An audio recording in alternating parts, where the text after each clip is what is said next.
ఇన్ని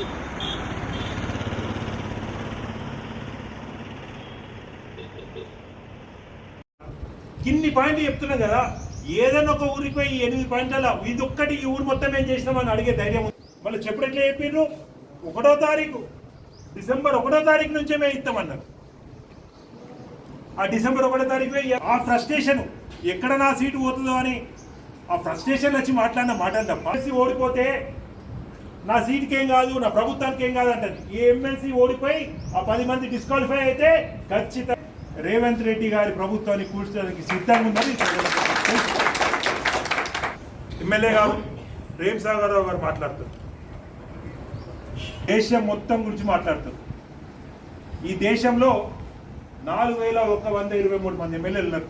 సరే కొంచెం ఒకసారి లెక్క అట్టిట్టున్నది. నామినేటెడ్ ఎమ్మెల్యేలు కొన్ని రాష్ట్రాల్లో కలిపి కొన్ని కలపలేదు. కబ్జా చేసిండు.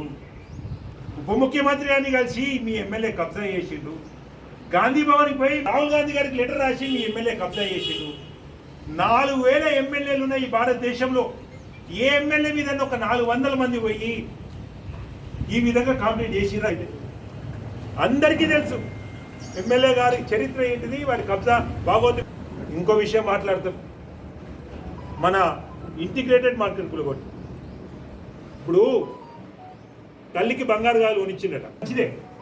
కానీ దొంగతనం కాదు, దొంగ సొమ్ముతం కాదు. నిన్న జరిగిన ముఖ్యమంత్రి సభలో స్థానిక ఎమ్మెల్యే మాట్లాడుతూ చాలా గొప్పలు మహాప్రస్థానం విషయం చాలా గొప్పలు చెప్పారు. ఒకసారి చెప్పే ముందు ఒకసారి గతాన్ని కూడా దృష్టిలో పెట్టుకోవాలి. మంచిర్యాల ప్రజల అభిప్రాయం మేరకు దాదాపు 3 ఏళ్ల క్రితం ఒక మహాప్రస్థానం కట్టాలి అనే ఆలోచనలో ప్రజలు వచ్చినప్పుడు దాతల సహకారంతో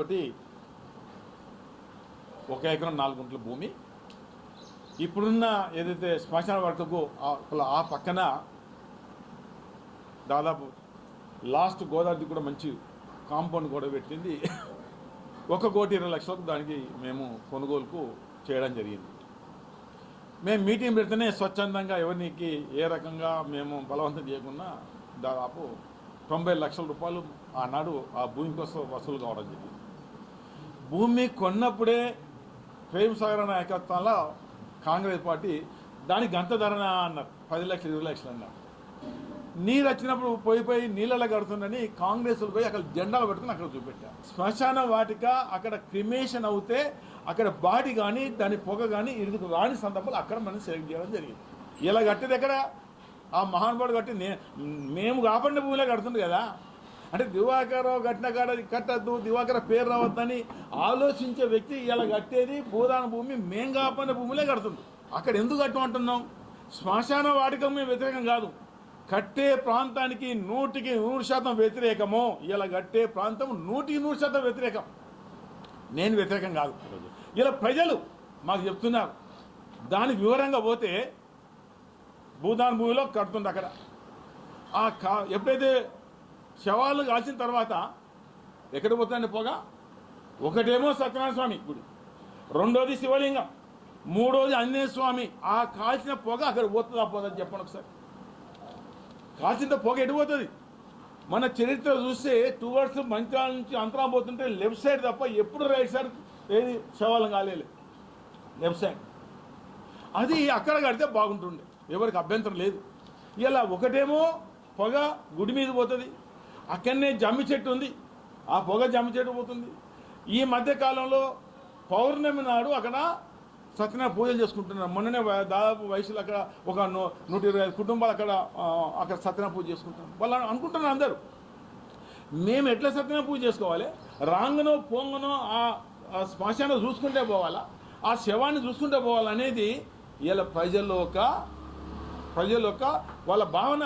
ఎందుకంటే ఇంత మంచి మంత్రాలు ఈ రకం చేస్తున్నది ఒకటి. అదే కాదు, సమ్మక్క సారలమ్మ దాదాపు 4 రోజులు లక్షల మంది వస్తారు కాదా చెప్పండి. అదే కాకుండా పుష్కర ఘాటు 12 రోజులు లక్షలాది మంది వస్తారు. ఎక్కడి నుంచి పోవాలండి?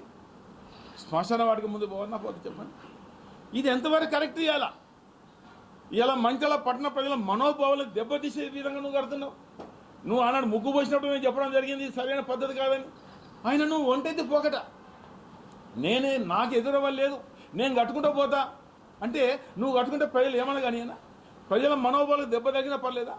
ప్రజలు చూస్తూ శ్మశాన వాడక ముందు నుంచే పోవాలా? రోజు వాకింగ్ చేసి కూడా దాని ముందు నుంచే పోవాలా? అదే పెద్దగా గొప్పగా చెప్పుకుంటున్నాయని